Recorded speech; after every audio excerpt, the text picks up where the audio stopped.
Assalamualaikum warahmatullahi wabarakatuh. Kembali lagi bersama saya Kevin Maulana. Nah, di video kali ini adalah part terakhir dari cerita tentang teror di Gunung Dempo. Disinilah akhir dari cerita ini dan juga akhir dari teror ini. Apakah mereka semua bakalan selamat? Atau ada yang ditinggalkan untuk gunung ini? Nah, bagi teman-teman yang belum menonton video part sebelumnya, silakan tonton terlebih dahulu agar cerita ini nanti bisa nyambung. Dan juga jangan lupa untuk like dan share video ini serta subscribe video ini. Karena subscribe teman-teman membuat saya lebih semangat lagi membuat video dan menceritakan kisah-kisah menarik ke teman-teman semua. Nah, oke, langsung saja kita masuk ke ceritanya. Kita masuk ke mode mistis.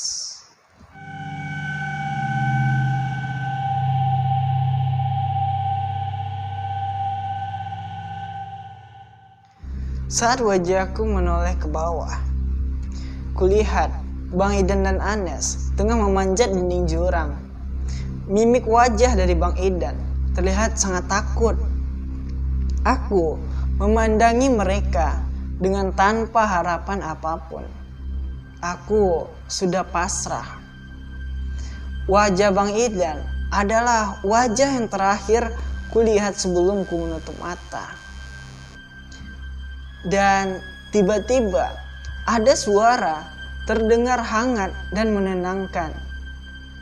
Itu adalah suara Bang Idan. Dan dia bilang, "Dek, sadar dek. Buka matamu, ini abang." Walau berat, kupaksakan mataku untuk membuka. Bang Idan tengah memelukku. Wajahnya terlihat panik. Air matanya mengalir di kedua pipiku. "Istighfar dek, nyebut dek, ini Bang Idan. Coba kau tengok, ini teman-temanmu, ini Ale, ini Anes." Aku tak bereaksi apa-apa. Benarkah ini Bang Idan yang asli memelukku? Wajahnya tampak nyata, juga wajah Ale dan Anes. Pelan-pelan, kupalingkan wajahku dari mereka dan melihat ke arah jurang. Tapi, tak melihat siapapun. Yang ada hanya kabut yang bergulung-gulung. Tapi telingaku jelas menangkap suara teriakan Bang Idan dari sana memintaku kabur dan menyuruhku untuk menjatuhkan diri ke jurang. Yang mana yang benar? Yang mana yang bisa aku percaya? Teriakan-teriakan dari bawah dan suara isak Bang Idan yang memelukku menyerbu di telingaku. Lalu sebuah tamparan keras mendarat lagi di pipiku. Dalam syok akibat rasa sakit dan pandangan yang berkunang-kunang, ku dengar jelas suara teriakan Bang Amran. "Dek, sadar dek." Kesadaranku perlahan menguasaiku. Bang Idan menangis terseduh-seduh dan nampak terus berusaha menyadarkanku. "Ngucap dek, sadar. Lihat dek, ini Bang Idan. Lihat teman-temanmu, ini Ale, Anes, itu Bang Amran, dan itu Yuni." "Ini benar Bang Idan?" "Iya dek, ini abang. Lihat, ini abang." "Yang di tebing itu siapa bang? Aku lihat abang dan yang lain tarik-tarik aku dari bawah bang." "Tidak ada itu dek, itu cuma halusinasi. Sekarang kau aman, istighfar dek."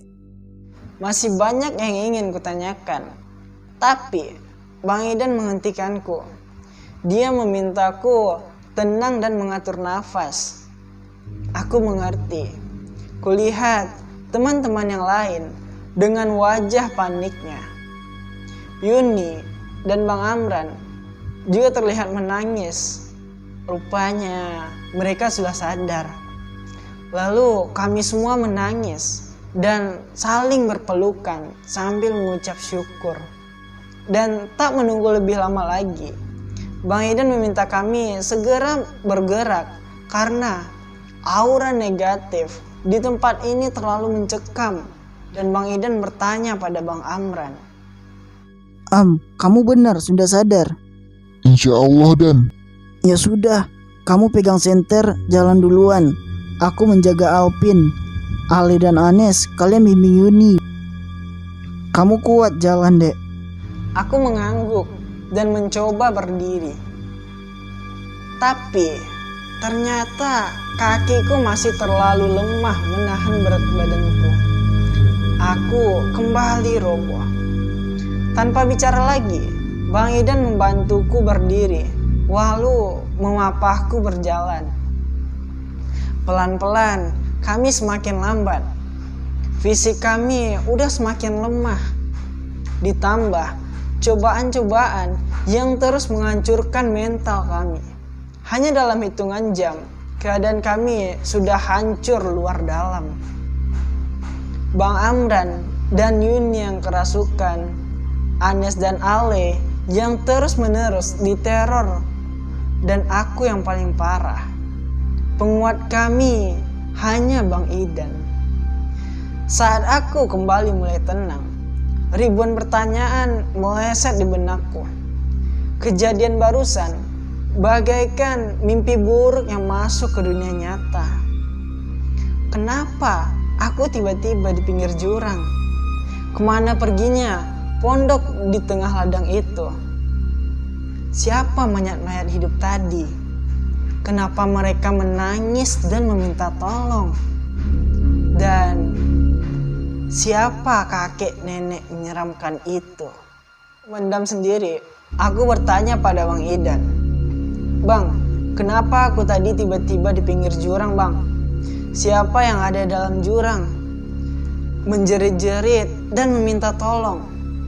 Bang Idan menarik nafas sambil menatap mataku. Kamu tadi tiba-tiba teriak selamat, selamat, sambil berlari ke arah jurang turun. Abang dan Anis ngejar kamu, tapi kami kehilangan jejak kamu. Abang sudah putus asa, Dek. Kami pikir kamu gak akan selamat. Abang sempat berpikir cepat turun untuk cari bantuan. Kamu tadi itu kenapa? Aku lalu menceritakan ladang kubis yang kulihat, pondokan, dan yang lain-lain. Bang Idan serta teman-teman yang lain mendengarkan ceritaku sambil kami tetap berjalan. Nafas kami begitu berat dan kami bergantian mengucap istighfar satu sama lain. Sudah, bergerak lebih cepat. Kita masih belum aman. Bang Idan memotong ceritaku. Bang Idan benar. Walau tidak ada gangguan apapun, tapi aku masih merasa banyak mata yang sedang mengawasi kami dari kegelapan hutan. Kami masih jauh dari aman dan keadaan kami kian memprihatinkan. Anes, Ale, dan Yuni berjalan dengan pelan sambil terpincang-pincang. Kami saling berpegangan dengan wajah ketakutan, mencoba untuk saling menguatkan tanpa suara. Turunan demi turunan terus menghadang langkah kami. Beberapa turunan membutuhkan konsentrasi lebih dibanding yang lain. Batu-batu lepas, juga akar, ditambah cahaya senter yang kami gunakan bergantian. Setiap saat rasanya kami justru semakin bertambah lambat. Tiba-tiba ku dengar Ale di belakangku berteriak dengan kencang. Awas Pin! Belum sempat menoleh, ku rasakan tangannya mendorongku dengan begitu keras. Aku tersentak ke depan bersamaan dengan Bang Idan yang sedang memapahku. Dan kami menabrak Bang Amran yang berjalan paling depan. Kami bertiga terguling ke dalam sebuah turunan yang curam. Sebuah bayangan hitam melintas begitu cepat di atas kepalaku. Kami begitu kaget hingga tak sempat berteriak. Darah terlihat keluar dari pelipis Bang Amran. Dia berdiri sambil mengaduh kesakitan. Begitupun Bang Idan. Aku meraba kepalaku. yang sempat terbentur batu. Darah merembes dari sela-sela rambutku. Tanganku juga rasanya terkilir. Aku hampir patah semangat tadi. Kenapa cobaan ini belum juga berakhir? Ingin rasanya aku berteriak sejadi-jadinya pada penghuni Dempo ini untuk memohon ampun. Tapi kerongkonganku kering. Aku tak mampu bersuara. Di atas tanjakan, kulihat Ale, Anes, dan Yuni gemetar ketakutan. Bang Iden memeriksa lukaku dan menenangkanku. Bang Amran berdiri dan berteriak marah kepada Ale. "Kenapa kamu mendorong aja, Le?"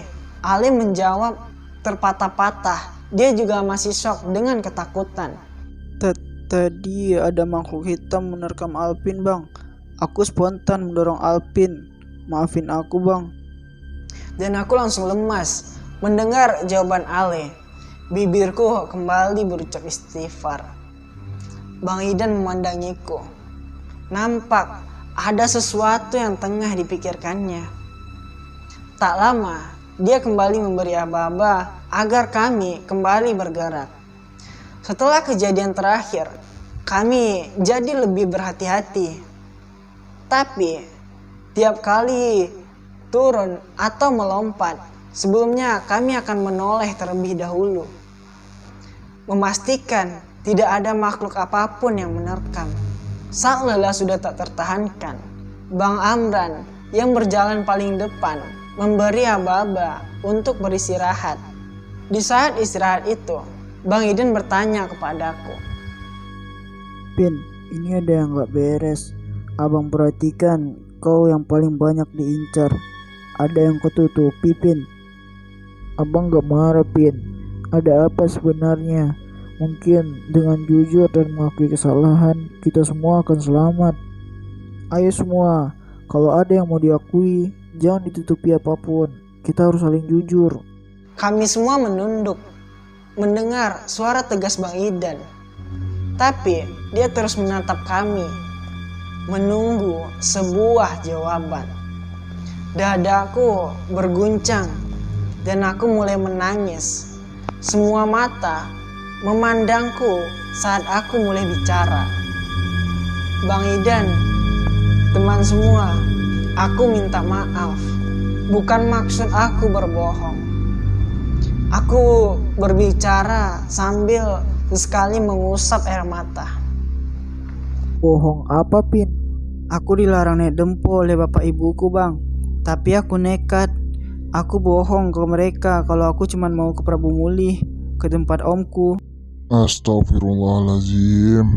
Tapi kau bilang pada kami kau udah dapat izin, Pin.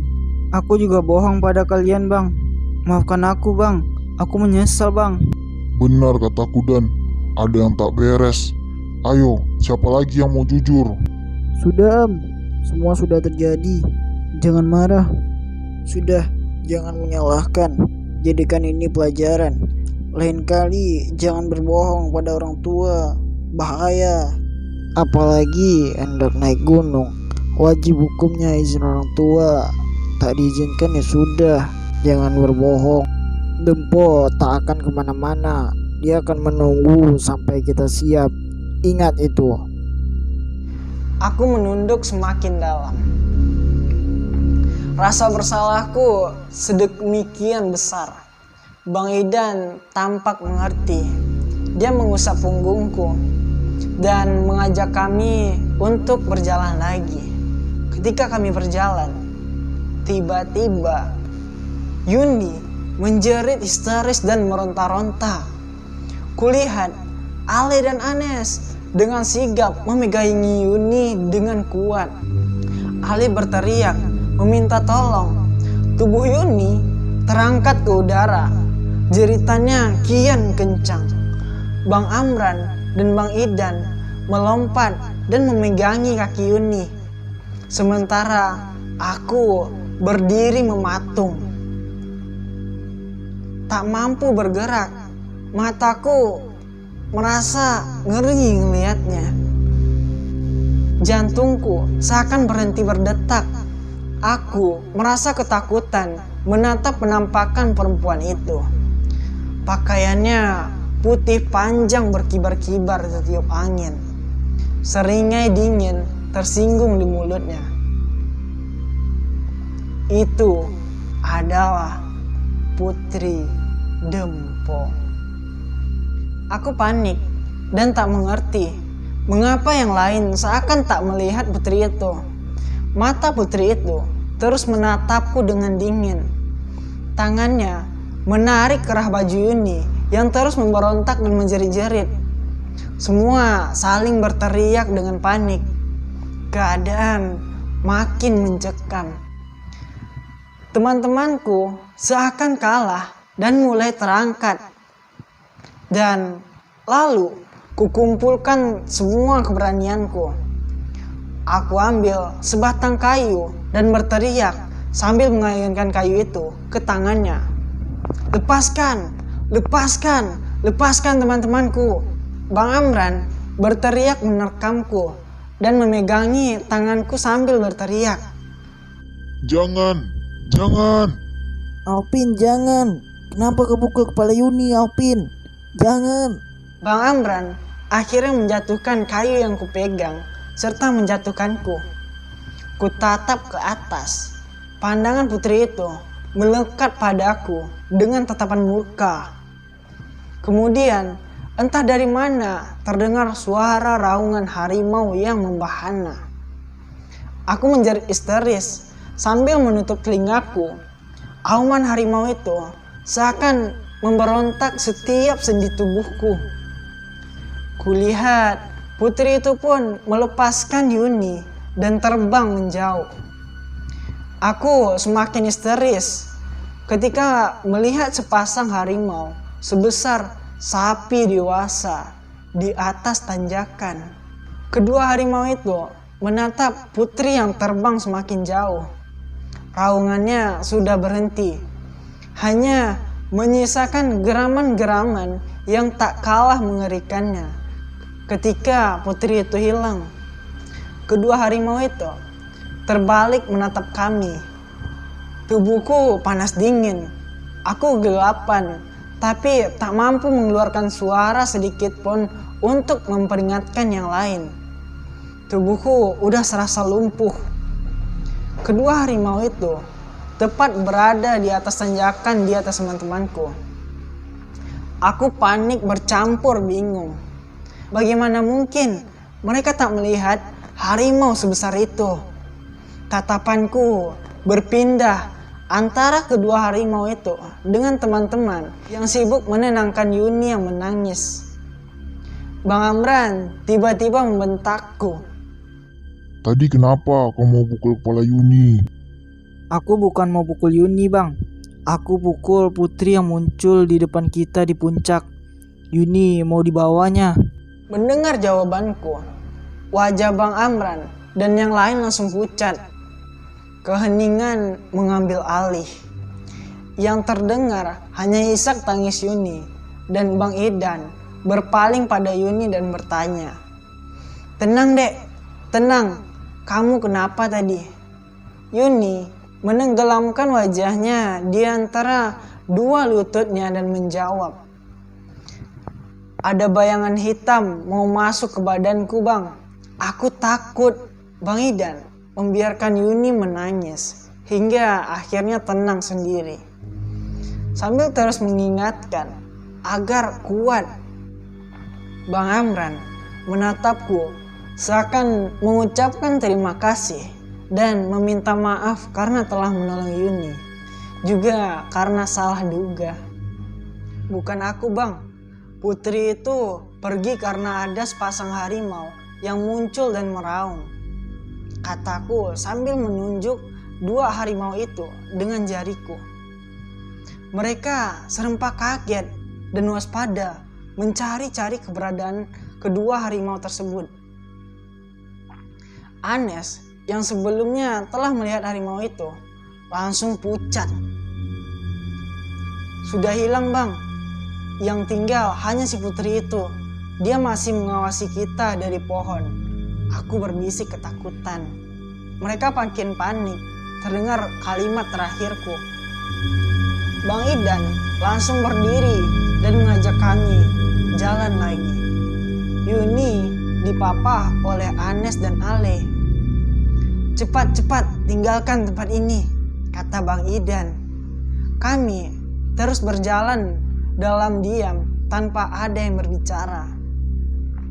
Hanya sesekali Bang Idan memanggil-manggil nama kami untuk memastikan kami masih ada. Aku berjalan dengan tanganku diapit Bang Idan dengan ketat. Mengetahui yang lebih sering dijadikan sasaran membuatnya lebih fokus kepadaku. Ada apa, Dek? Tanyanya saat merasakan tanganku gemetar. Aku menatap matanya. Tak yakin untuk bercerita, tapi dia terus memaksaku. Putri itu masih mengikuti kita, Bang, bisikku. Bang Idan menarik nafas dalam. Dia tampak sudah sedemikian lelah dengan berbagai kejadian malam ini. Dia mengingatkanku untuk jangan kosong. Mungkin Putri itu menunggu saat pikiran kami kosong agar dapat kembali mengganggu. Bang Idan berpendapat. Aku pun diam, tak berani berpendapat. Yang tak diketahui Bang Idan, sejak tadi aku mendengar langkah dan geraman-geraman harimau dari balik pepohonan. Seakan mengikuti langkah kami. Beberapa kali kulihat kelebatan-kelebatan berwarna loring emas di antara semak pepohonan. Aku semakin gemetar. Di belakangku, Yuni terlihat sudah hampir mencapai batas kekuatannya. Matanya sudah sedemikian layu. Keadaan yang hampir sama kulihat juga di wajah Ale dan Anes. Begitupun keadaanku. Cukup satu kejadian lagi, mungkin kami berempat tidak akan bertahan. Tapi yang paling kukhawatirkan justru keadaan Bang Idan. Sepanjang perjalanan turun yang dipenuhi teror ini, tak sedikit pun kulihat tanda menyerah di matanya. Namun, semenjak kejadian terakhir, tanda itu tak lagi terlihat di matanya. Dan dia lebih banyak diam. Tapi mungkin perasaanku, karena secara berkala dia selalu menengok ke belakang untuk melihat keadaan Yuni, Anes, dan Ale. Juga berulang kali menanyakan keadaan Bang Amran yang di depan. Lalu tiba-tiba cobaan itu datang lagi. Tiba-tiba saja Bang Amran menghentikan langkahnya dalam posisi yang ganjil. Kami semua langsung tahu apa yang sedang terjadi dan menunggu apalagi yang akan kami alami kali ini. Bang Idan langsung waspada dan menengok Yuni. Di saat itu, Bang Amran tiba-tiba berlari ke depan dan melompati sebuah turunan terjal dengan sekali gerakan. Aku terpana, tak bergerak, melihat lompatan Bang Amran. Sementara Bang Idan merasa kecolongan, langsung berlari mengejar Bang Amran sambil berteriak-teriak memanggil. Am, hati-hati Am, jangan lari, bahaya Am. Bang Amran dan Bang Idan berlari terus hingga hilang dari pandangan kami yang sudah nyaris tak mampu bergerak. Yuni bahkan langsung pingsan. Kami yang tersisa dalam diam mengangkat Yuni dan bergerak pelan dalam diam. Kelelahan fisik dan mental yang kami alami sudah di ambang batas. Bahkan untuk panik pun kami tak mampu. Lalu kulihat punggung Bang Amran di tengah berdiri dengan sikap congkak. Teriakan-teriakan Bang Idan seakan tak dirasakannya. Kemudian kusadari apa yang sedang dihadapi oleh Bang Amran yang sedang keserasukan. Di depannya nampak olehku sekitar 10 orang pendaki gunung. Aku lega dan tanpa diminta air mataku mengalir. Kami selamat. Terima kasih ya Allah, kami selamat. Tapi aku sudah terlalu lemah untuk bersuara. Dan kaki kami mendadak lemas ketika suara Bang Amran yang menggelegar. Tidak ada yang boleh naik ke gunung malam ini. Pergi kalian semua. Para pendaki itu diam sambil terus memperhatikan gerak-gerik Bang Amran yang bergerak ke sana kemari. Kalau ada yang masih nekat, kalian terima akibatnya nanti. Lalu dengan sebuah gerakan tangan, Bang Idan terjatuh. Taulah pendaki itu apa yang sedang mereka alami. Yang terdepan di antara mereka meminta teman-temannya untuk duduk bersila. Sementara dia tetap berdiri dengan bungkuk sopan pada Bang Amran. Kulihat di belakang orang itu teman-temannya dengan tidak berburu melepaskan carrier-nya dan meletakkan begitu saja. Mereka lalu duduk bersila sambil berkomat kamit. Dari jarak ini, telingaku kesulitan mendengar apa yang mereka dengungkan. Tak lama, barulah kusadari mereka tengah berzikir. Pergi kalian. Tidak ada satupun manusia yang kuizinkan naik malam ini. Pendaki-pendaki itu yang tampaknya adalah mahasiswa tak terpancing. Mereka tetap duduk dan terus berzikir. Sementara yang paling depan mulai menyadari kehadiranku dan teman-teman yang lain di belakang Bang Amran yang sedang bertolak pinggang. Baik, Nek. Kami tidak naik. Kami akan segera turun, Nek. Pergi kalian. Kami akan pergi, Nek. Tapi izinkan kami membawa adik-adik kami di belakang itu.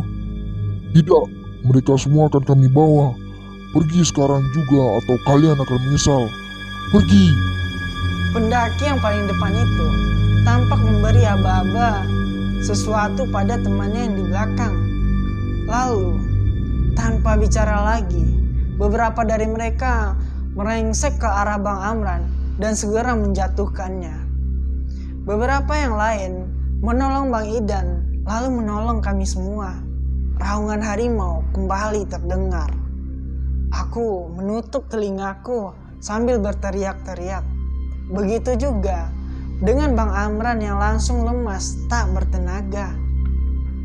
Kurasakan tangan-tangan penolong itu memapahku dan segera menarikkanku turun. Aku tak merasakan lagi kehadiran sosok pasangan harimau itu. Dengan mata setengah terbuka, pandangan yang buram, kulihat Yuni pingsan.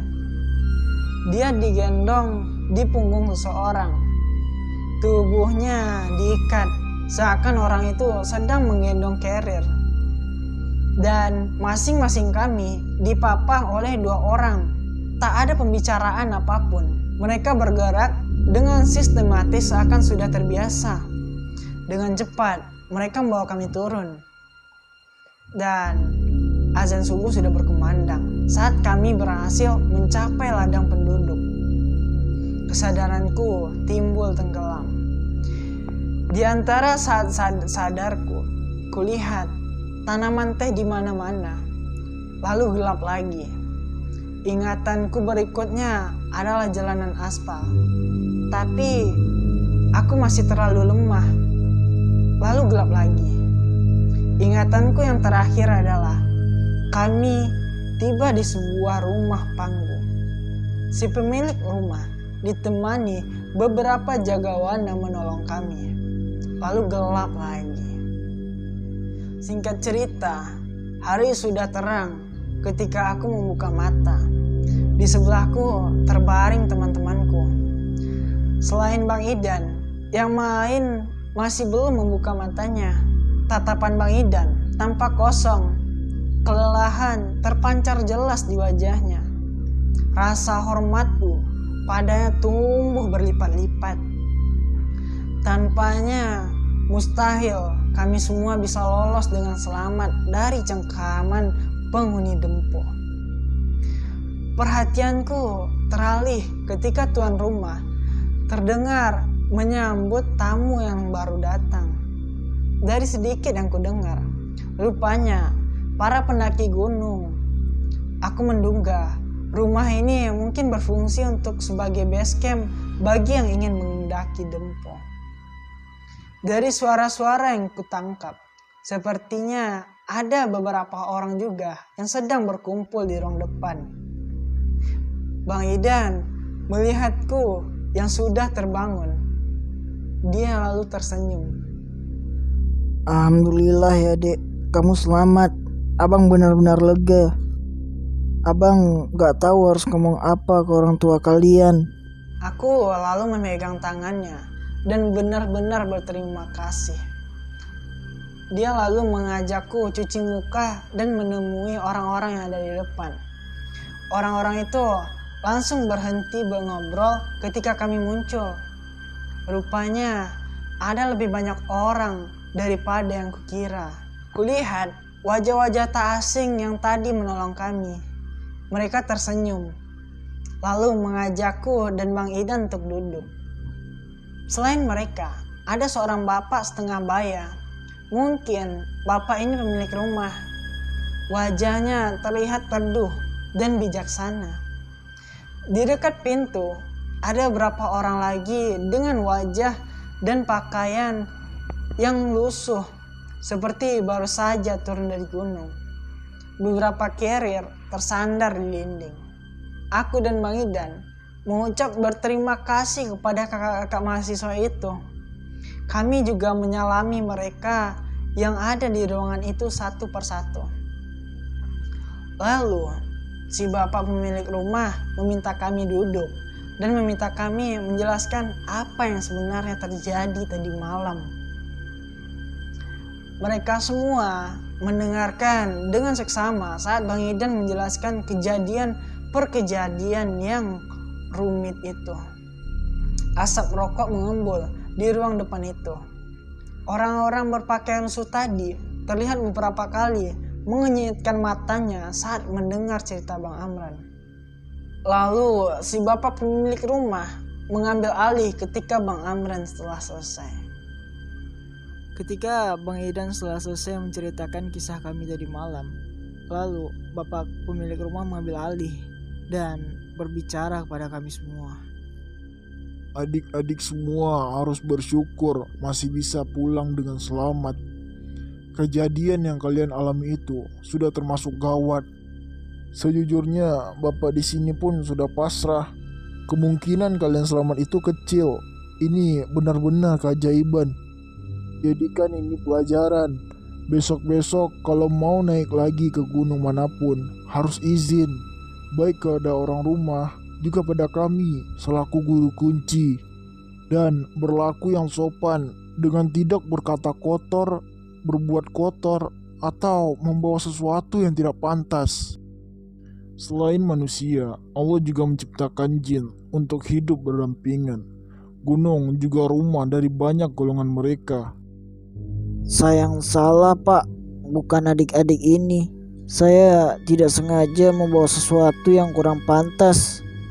Saya yang akan bertanggung jawab. Bapak setengah baya itu lalu mempersilahkan orang-orang berpakaian lusuh tadi untuk berbicara. Rupanya benar, mereka memang baru turun dari gunung. Dan ucapannya membuatku tenganga. Tidak ada air bah di pelantaran. Kalian tidak sendiri di pelantaran kemarin. Ada tenda kami dan satu lagi tenda rombongan anak Muhammadiyah, tidak jauh dari tenda kalian. Betul, sore itu hujan gerimis, tidak ada badai sama sekali. Menjelang gelap itu, kami lihat kalian berteriak-teriak sambil berlarian meninggalkan tenda. Tenda kalian masih ada di tempatnya. Juga makanan di piring yang belum sempat kalian makan. Juga kartu-kartu dewasa milik kalian. Melihat kartu-kartu itu, kami semakin yakin ada yang tak beres. Beberapa dari kami mengejar kalian, tapi kalian sudah tidak ada dimanapun. Petir bang? Tidak ada petir. Dan siang itu kami diperbolehkan pulang ke rumah. Aku sangat bersyukur. Akhirnya kami semua selamat. Tatap ruangan tempat Bapak berwajah teduh itu sekali lagi. Ruangan itu, Gunung Dempo, dan semua pengalaman tadi malam tidak akan mungkin pernah bisa kulupakan. Sebelum ku melangkah pergi, yang terakhir kulihat di rumah itu adalah kalender yang bertahun 1992 yang tergantung di dinding. Kami pulang. Rupanya penghuni Dempo ternyata tak melepaskan kami dengan mudah. Satu hari setelah pulang kembali ke rumah, ku dengar Bang Idan dilarikan ke rumah sakit. Dan esoknya kami dikabari bahwa Bang Idan sudah tak bersama kami lagi. Abang yang selalu menjaga kami di saat susah dan terus menenangkan kami di saat panik, kini telah meninggal. Aku kembali menangis saat pemakaman Bang Idan. Tapi alasan tangisanku berbeda dengan tangisan orang lain. Aku tahu apa yang sebenarnya terjadi. Nah, gimana ceritanya? Mungkin cerita ini agak menyeramkan ya, atau agak sedikit tegang, tapi ada kesedihan juga ya rasanya. Nah, tapi di cerita ini ada beberapa pengalaman dan pelajaran yang bisa kita ambil. Yang pertama yaitu, apabila ya kita ingin mendaki gunung, janganlah membawa sesuatu yang tidak seharusnya kita bawa. Padahal kan ini hanya kekhilafan konyol atau tidak sengaja. Tapi yang parahnya, mereka malah memainkan kartu ini di atas gunung tersebut. Nah, disitulah awal mula teror ini terjadi. Nah, yang kedua, untuk para pendaki cewek, mungkin sudah banyak kejadian-kejadian yang terjadi dan juga sudah banyak diingatkan oleh orang-orang, yaitu cewek apabila lagi haid atau sudah tahu tanda-tanda mau haid, usahakan jangan ke gunung dulu, tunda dulu. Karena kalau lagi haid pergi ke gunung, itu segala sesuatu bisa saja terjadi. Kita nggak tahu apa yang akan terjadi, tapi kemungkinan besar bisa saja terjadi hal-hal yang tidak terduga. Makanya untuk menghindari hal-hal tersebut, jadi kita harus was-was juga, harus menjaga-jaga juga agar hal tersebut tidak terjadi kepada kita. Nah, yang ketiga, untuk kita semua yang ingin mendaki gunung atau berpergian jauh lah pokoknya, jangan lupa meminta izin kepada orang tua. Karena izin dari orang tua ini menentukan jalan perjalanan kita, menentukan gimana perjalanan kita bisa lancar atau enggaknya. Izin dari orang tua ini sangat perlu. Jadi kalau misalnya kita tidak diizinkan mendaki gunung atau pergi, usahakan jangan pergi. Tetap dengarkan kata orang tua. Karena gunung itu gak bakalan pergi kemana-mana. Gunung tersebut bakalan tetap di situ. Mereka menunggu kita, menunggu sampai kita siap, sampai kita diizinkan untuk mendaki gunung tersebut. Jadi janganlah pergi kalau tidak diizinkan. Mereka pasti selalu menunggu kalian.